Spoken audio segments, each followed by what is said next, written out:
Boa noite a todos. Estamos começando mais uma live aqui do Centro Espírita Fabiano de Cristo. Hoje nós teremos a palestra do Carlos, que vai falar sobre o sentido existencial do amor. E também teremos as músicas cantadas pela Vanessa Balduino. Eu vou então iniciar convidando a Vanessa, mas antes vamos fazer uma oração para a gente introduzir os trabalhos. Agradecendo a Deus, a Jesus, pela vida, por mais essa oportunidade de fazer essa palestra, de fazer essa live, essa transmissão, pedindo a Deus, a Jesus Cristo, que nos ilumine, para que a gente possa estar receptivo, para que a gente possa absorver todas as informações, todos os esclarecimentos que vão ser dados aqui nessa noite. Que assim seja. Vou convidar então a Vanessa Balduino e aí logo em seguida a gente passa para o palestrante, para o Carlos.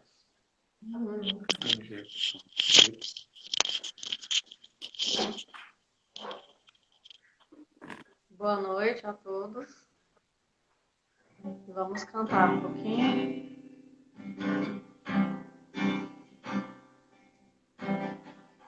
Deus está aqui nesse momento.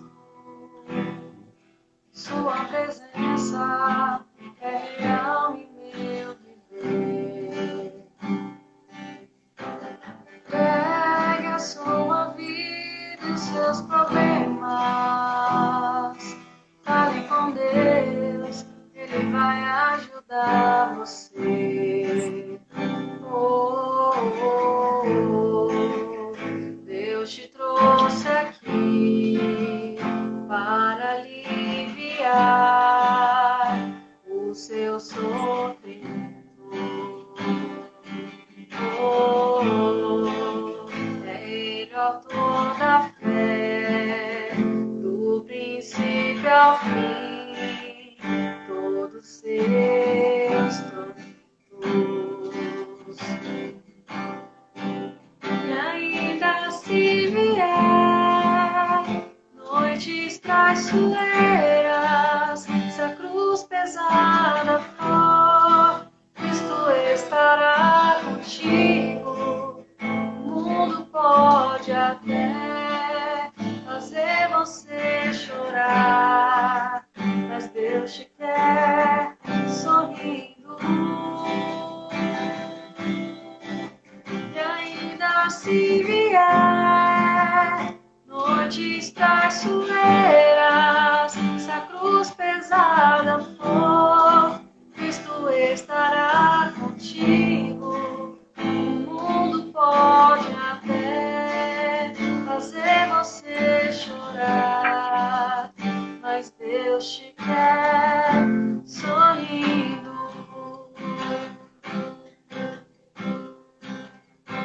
Seja qual for o seu problema, fale com Deus, Ele vai ajudar você.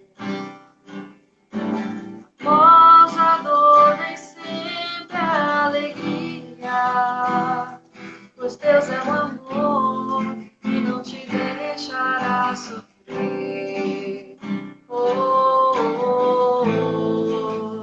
Deus te trouxe aqui para aliviar o seu sofrimento. É Ele o autor da fé, do princípio ao fim, todos seus tormentos. E ainda se vier noites traiçoeiras, se a cruz pesada for, Cristo estará contigo. O mundo pode até fazer você chorar, mas Deus te quer sorrindo. E ainda se vier noites traiçoeiras, se a cruz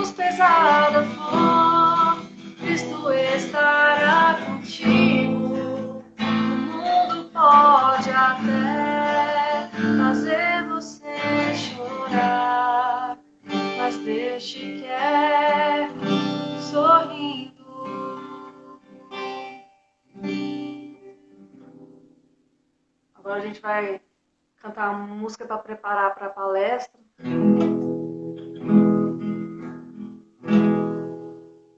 Quanta luz esse ambiente descendo sobre nós, vibrando em nossa mente. Quanta luz, pois assim cresce como a alma cresce aos olhos de Jesus.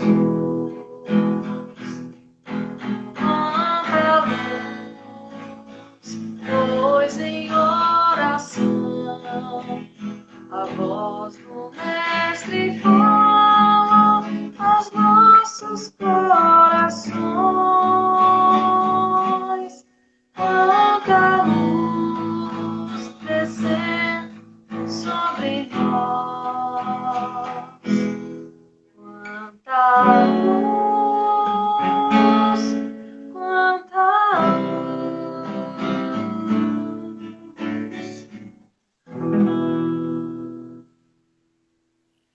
Agora vamos chamar o Carlos, que já está aí a posto, né, para começar a palestra. Carlos, é com você.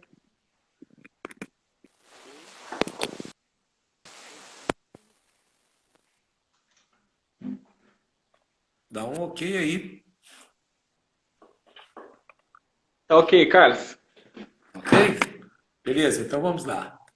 Então, nós vamos falar sobre o sentido existencial do amor, né? Uma boa noite a todos, que a paz do nosso Mestre possa trazer luz aos nossos corações, à nossa mente, para que tenhamos uma boa reflexão.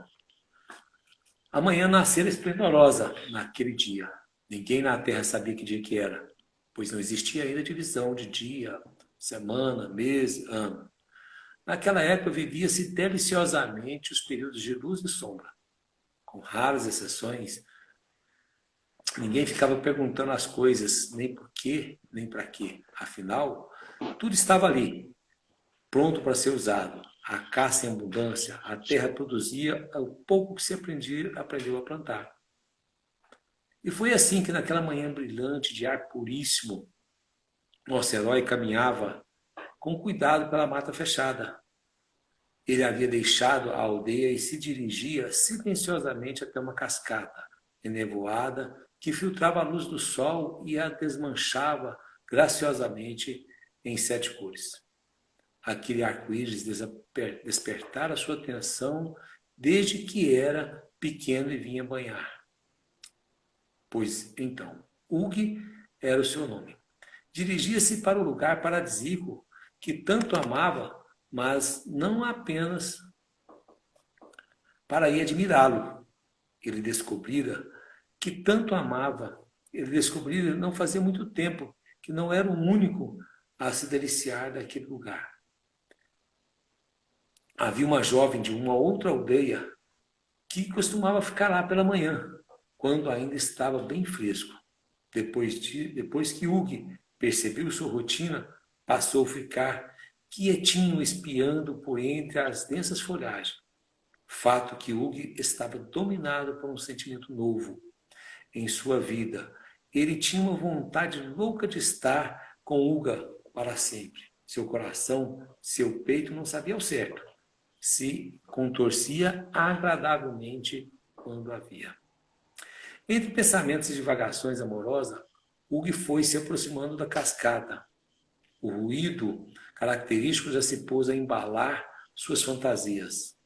Ficou algum tempo contemplando aquele episódio, aquela espécime rara. De repente aconteceu. Um graveto estalou com o peso do nosso personagem e ele assustou. De onde estava recostado? E ela assustou de onde estava recostado na pedra. Uga olhou fixamente para o local em que ela escondia e deu um ligeiro sorriso.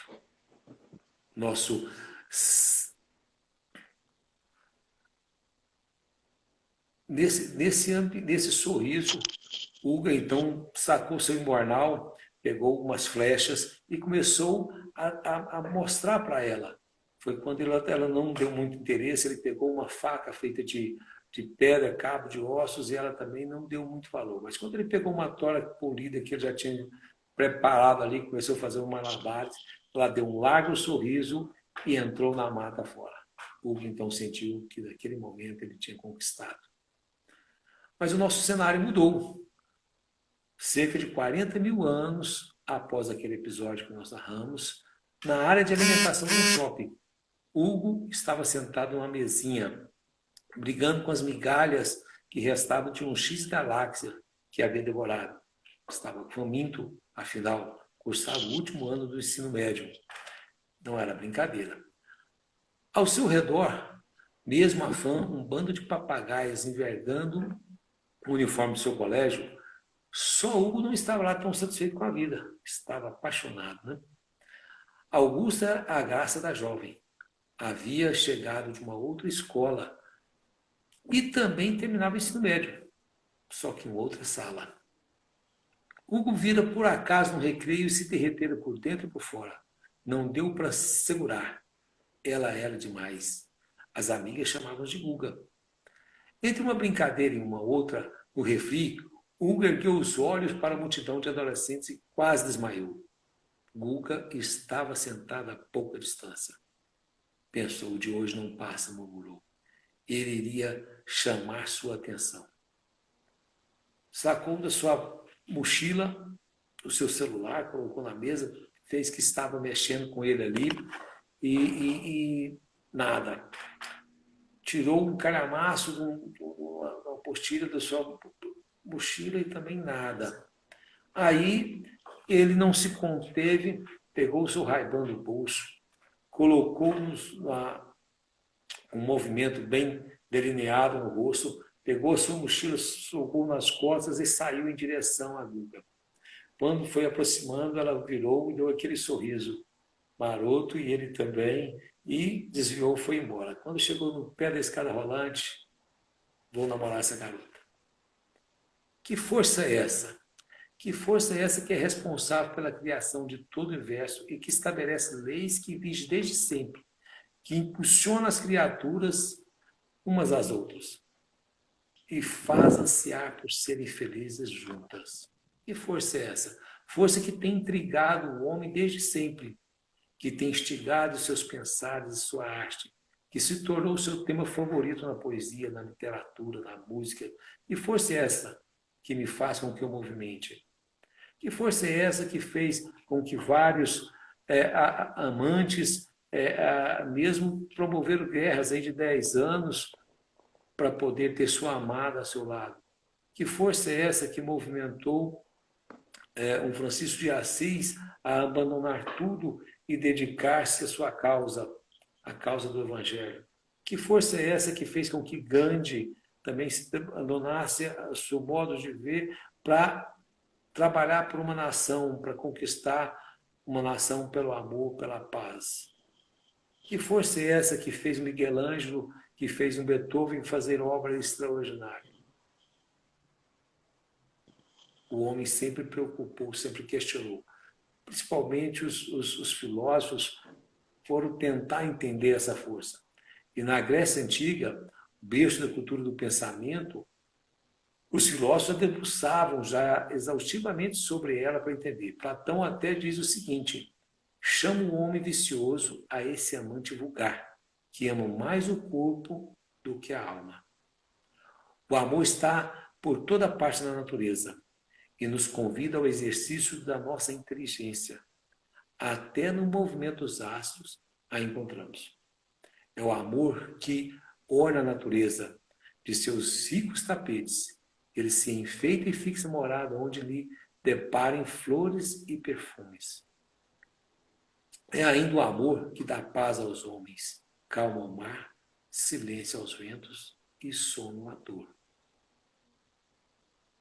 Cadê a paz desses homens, desses momentos que vivemos? Deixamos passar. Mas, de um modo geral, os pensadores helênicos acabaram por definir como sendo um sentimento, que qualificaram em 3 modos principais. Classificaram em eros, o amor dos sentidos, do apelo sensorial e que requer para a sua completude uma alta reciprocidade. Sem uma retroalimentação constante, ele jamais se realiza completamente. Temos o amor filia, o amor fraternal, amigo que ama de forma a libertar concretamente o outro da necessidade de sofrer. Exige quase nenhuma retribuição. Exige quase nenhuma retribuição.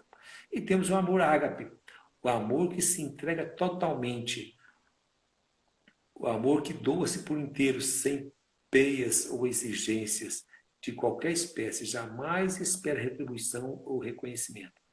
Esse amor que nós vemos em Francisco de Assis, que nós vemos em Madre Teresa, que nós vemos no nosso Chico Xavier, esse amor que faz com que as pessoas se dediquem, e esse amor que nós recebemos do Cristo, que é o seu exemplo máximo de amor ágape, né? Para que a gente possa entender essa classificação e nos situarmos dentro desse amor, nós vamos rever em dois momentos de André Luiz, que é No Mundo Maior e Evolução em Dois Mundos, o nosso desenvolvimento para tentarmos entender um pouco desse amor. Porque quando André Luiz nos diz a crisálida de consciência que reside no cristal, a rolar a corrente do rio, aí se acha em processo liberatório. As árvores, por vezes, se aprumam centenas de anos a suportar os golpes do inverno e, acalentadas pela carícia da primavera, estão conquistando a memória. A fêmea do tigre, lambendo os filhotes recém-natos, aprende rudimentos do amor. E o cime quixando organiza a faculdade da palavra. A atração no animal, a sensação no vegetal e o instinto no animal, vemos a crisálida de consciência construindo as suas faculdades de organização, sensibilidade, inteligência e transformando gradativamente toda a atividade nervosa em vida psíquica. Uma vez transformado em vida psíquica, Calderaro nos traz essa mesma obra, falando que nós não temos 3 cérebros. Nós temos apenas um, que porém se divide em 3 regiões distintas. Tomemo-lo como se for um castelo de 3 andares. No primeiro, situamos a residência de nossos impulsos automáticos, simbolizando o sumário vivo dos serviços realizados. No segundo, localizamos o domicílio das conquistas atuais, onde se ergue e se consolida as qualidades nobres que estamos edificando. E no terceiro, temos a casa das noções superiores. Num deles, mora o hábito e o automatismo. No outro, residem o esforço e a vontade. E no último, demora o ideal e a meta superior a ser alcançada. Distribuímos desse modo os 3 andares, o subconsciente, o consciente e o superconsciente. Para nós que gostamos de número, é bom a gente falar um pouco disso, né? Porque, portanto, é seguro dizer que temos no mineral, do mineral até hoje, quase 3,5 bilhões de anos de estágio na formação do princípio inteligente. Experienciando a inteligência há apenas uns 200 mil anos. Experienciando a inteligência há apenas 200 mil anos. Quando lhe surgiram os pródromos e a razão, nos últimos 10 mil anos.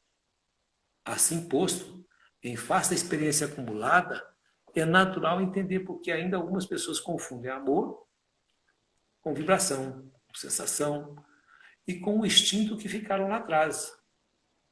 Em tantos patamares diferentes da evolução espiritual, não se pode esperar outra coisa da humanidade que apenas engatinha nas verdades do instinto. Sim, porque o amor entre as verdades, o infinito, o amor é aquela central, coluna dorsal de um ser perfeito, tá? E misericordioso, que nos criou à sua imagem e semelhança. Criados por amor, criados para amar. O projeto deste ser maior para a sua criação nada mais é do que o guiar passo a passo de volta a Ele, para o amor onde tudo saiu. E assim nós percebemos e podemos entender um pouco a mensagem do Cristo quando Ele traz a mensagem do Filho Pródigo. Nós não vamos adentrar nela totalmente. Pois essa certeza nos leva até essa perspectiva interessante sobre o amor, a de que como nós, os nossos ancestrais, que éramos nós reencarnados em Piscas Eras, né? Projetavam nossas poucas qualidades e muitos defeitos nos nossos deuses.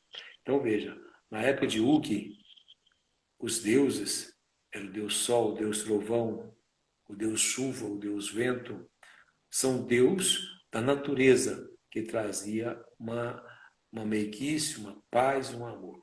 Só que a criatura foi tomando a razão. E nós invertemos o sentido, criados à semelhança, passamos a criar os deuses à nossa semelhança.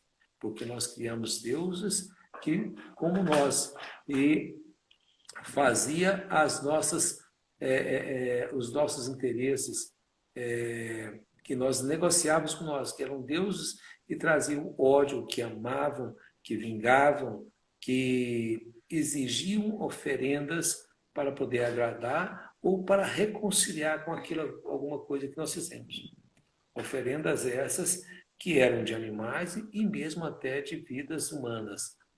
Então, esses deuses que nós criamos e cultuamos por tanto tempo, ele deixou marcas, porque eram deuses que também faziam parte do Eros, do amor Eros, e não deuses que faziam uma parte do amor Ágape.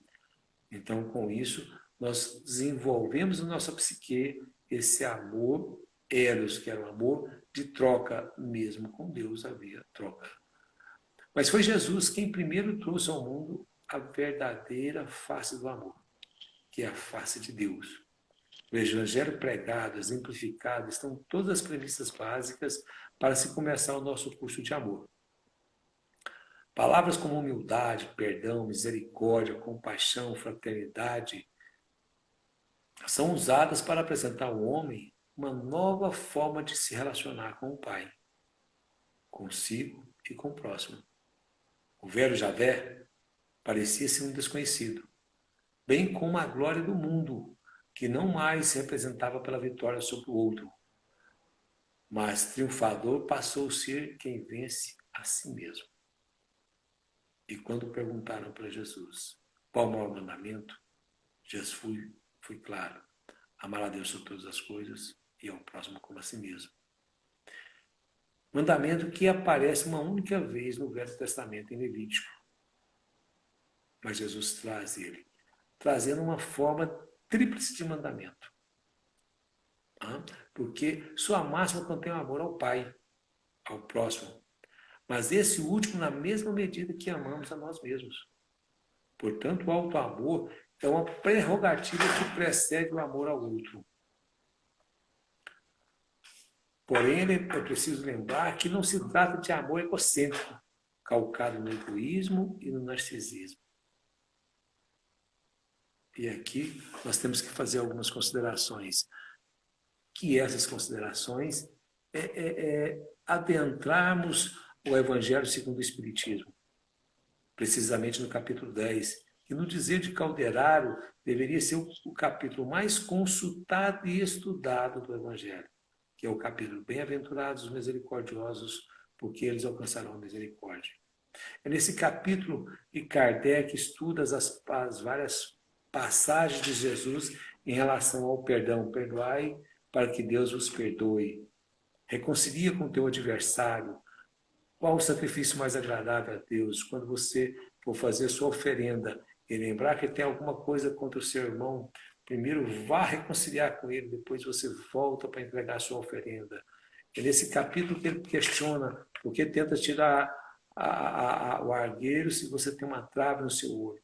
E principalmente nesse capítulo que ele trata: quem tiver a primeira pedra, quem estiver sem pecado, atire a primeira pedra. É esse capítulo que nos faz com que nós nos percebamos e percebamos o nosso irmão, o nosso próximo. Como alguém que não se ama poderá de fato amar o próximo? Como alguém que está em guerra consigo mesmo pode amar? O autoconhecimento e a autoaceitação devem fazer mergulhar no eu, mas sem que nos percamos nos meandros da vaidade e do orgulho. Então, nesse tríplice aspecto que Jesus traz do amar a nós mesmos, amar ao próximo e amar a Deus, nós nos encontramos no amar a nós mesmos, no amor eros, no amor da reciprocidade, no amor que precisa de uma retribuição, um amor egoísta. Quando nós caminhamos para um amor filia, isso que nós já estamos desenvolvendo em nossos dias, que é o amor fraterno, o amor da compreensão, o amor do dar a mão, nós caminhamos para o amor ao próximo.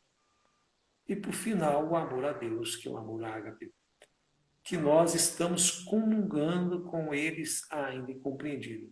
Porque mesmo com a vinda de Jesus, nós nos perdemos. Passados uns 300 anos da vinda de Jesus, nós voltamos a percebermos no Deus vingador, no Deus de Moisés, no Deus que pune. Nós vivemos aí a Inquisição e várias outras barbáries dos séculos anteriores em nome de uma religião, de um Deus. Mas aqui uma moral calcada em princípios religiosos multimilenares e que provinham de uma crença que Deus era um só tempo, ciumento e justo. Acolá, uma filosofia que mostrava ao homem caminhos morais que libertavam do medo e do temor causado pela religião, mas que o atiravam ao vazio do materialismo, que do berço ao túmulo, nada mais existia. Era um vazio, um oco, um espaço. Até que sobre esse fogo cruzado, o amor foi relegado ao sentimento humano, sublime embora, mas sem nenhuma origem transcendental, que ele justificasse a ascendência sobre o prazer e o pragmatismo das civilizações. Entretanto, em meados desse século, surge uma nova revelação sobre Deus, mais próxima da realidade essencial da divindade. Deus é a inteligência suprema, causa primária de todas as coisas. Ele é eterno, imutável, imaterial, único, todo-poderoso e soberanamente justo e bom. Nós só não podemos mudar essa palavra, soberanamente bom e justo. Ele é justo e bom. Porque ele criou suas leis, que são leis práticas, leis que nós não temos como revogar a cada um segundo as suas obras. Lei de causa e efeito. Lei do que semearmos nós vamos colher. Mas mesmo com essas leis que parecem ser severas, a sabedoria providencial das leis se revela nas menores coisas como nas maiores. Que essa sabedoria não permite duvidar da sua justiça nem da bondade de Deus, que ele é misericordioso. Ele é justo, ele é bom, ele é misericordioso. Então, nos traz, numa concepção de progresso, de trabalho, ele nos traz uma aprendizagem que nós precisamos do arrependimento, da expiação e da reparação. Para repararmos aquilo que nós não temos bem feito. Aquilo que, quando nós, voltando à palavra do filho pródigo, quando ele diz, quando ainda estava longe, viu-o o seu pai e se moveu de íntima compaixão. E o filho diz a seu pai, pequei contra o céu e perante ti, já não sou digno de ser chamado teu filho. Pequei, preciso de retornar à casa, tenho humildade de retornar, tenho arrependimento. Nós precisamos de arrepender.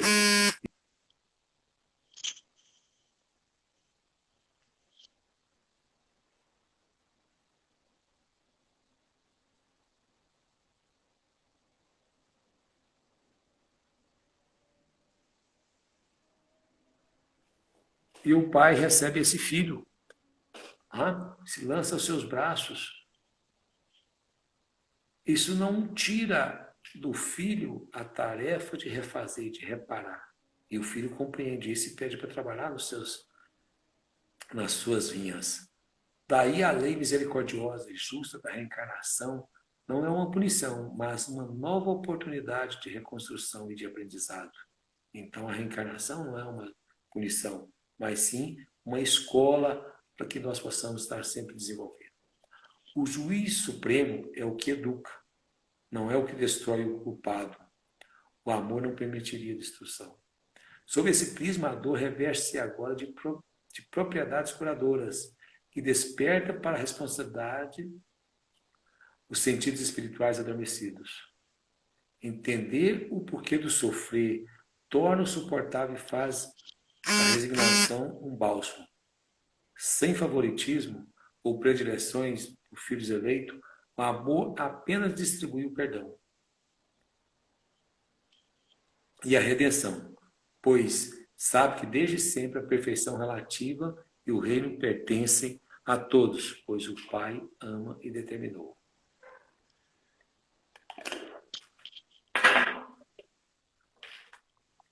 Um mês depois de todos esses 2000 anos que nós vivemos e que tivemos essas dificuldades, vem Jesus. Cada espírito vai se conscientizando do que é amor.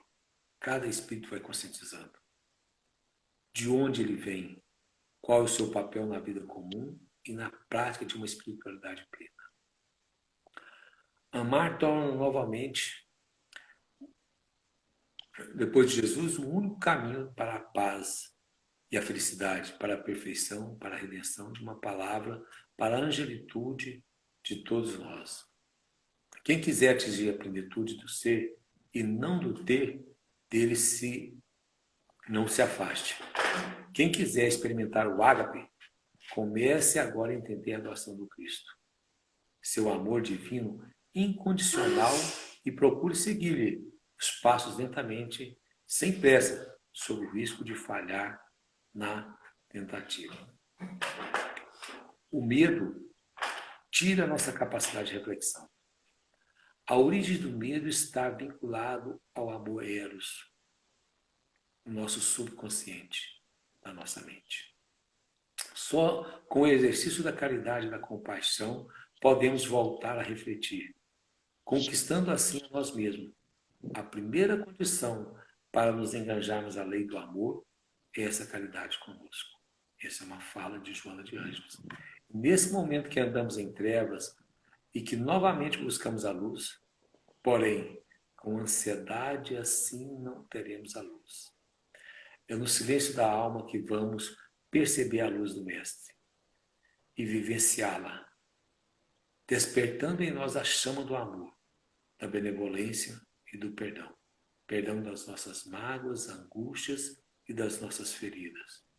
E por fim, compreendemos que só que somos amor, criados por amor, criados para amar. Só assim nós podemos compreender que nós somos amor. E amor é presença. Amor é como a luz que nós percebemos, nós podemos não enxergar, mas é presença. Assim Deus está conosco em todos os instantes. Mesmo nesse momento de pandemia que parece uma coisa complicada, é uma punição, mas não é uma punição. É uma expiação em função dos momentos de egoísmo e de angústia que nós vivemos. E precisamos, então, de um choque para nós nos despertarmos, para nós voltarmos a refletir que nós temos um Pai misericordioso e que nos dá a oportunidade que a vida não se encerra no corpo, porque antes de sermos corpos, nós somos espíritos e caminhamos para a luz. E para a luz vamos, com muita paz, com muito ânimo e disposição, que Jesus nos recomendou. Boa vontade a todos. Muita paz. Muito obrigado, Carlos. Agradecemos suas palavras. E a gente agora vai ouvir fazer a prece final. Pode falar. Fala. Rosa, Boa noite a todos. Boa noite, Rosa.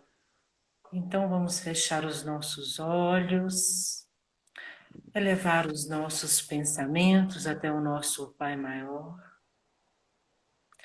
Gratidão, Senhor, é o que define os nossos sentimentos. Sentindo do nosso Pai maior este amor ágape, este amor que já alcançou a plenitude, pois abre os braços para nos acolher, enche os nossos corações, Senhor, das tuas bênçãos, da tua paz, transborda os nossos lares com a tua luz, esta luz que revigora as nossas esperanças em dias melhores, esta luz que nos acalma, nos tranquiliza, esta luz que perpassa todo o nosso planeta Terra, principalmente agora os hospitais, todos os enfermos, todas aquelas famílias que se encontram em desespero, todos aqueles profissionais da saúde que arriscam as suas vidas, Senhor, mas que os seus anjos da guarda, seres elevados e iluminados, estão lá, os orientando, os contemplando, os incentivando a tomar as medidas mais necessárias e eficientes. E que a fé e a confiança em Ti, Senhor, não se perca diante das dificuldades que vivemos. Que a Tua paz e a Tua luz esteja conosco hoje e sempre. Que assim seja. Que assim seja. Bonita oração, Rosa, obrigado. Vamos então agora com mais uma música com a Vanessa.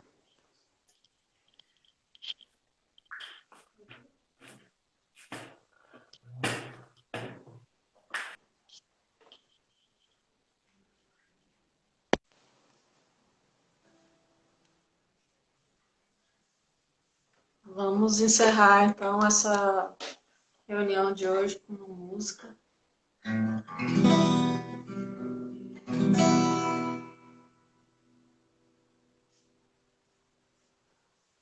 Como estiveres agora, nosso bom Deus te guarde. Como estiveres pensando, nosso bom Deus te use. Onde te encontres na vida, que Deus te ilumine. Com quem esteja seguindo, nosso Senhor te guie. No que fizeres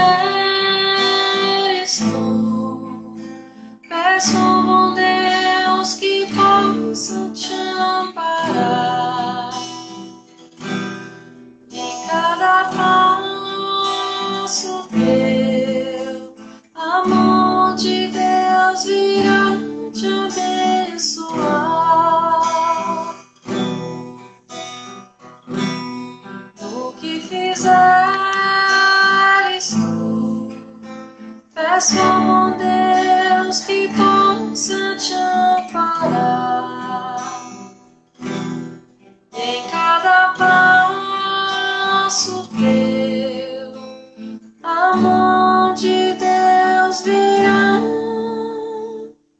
te abençoar.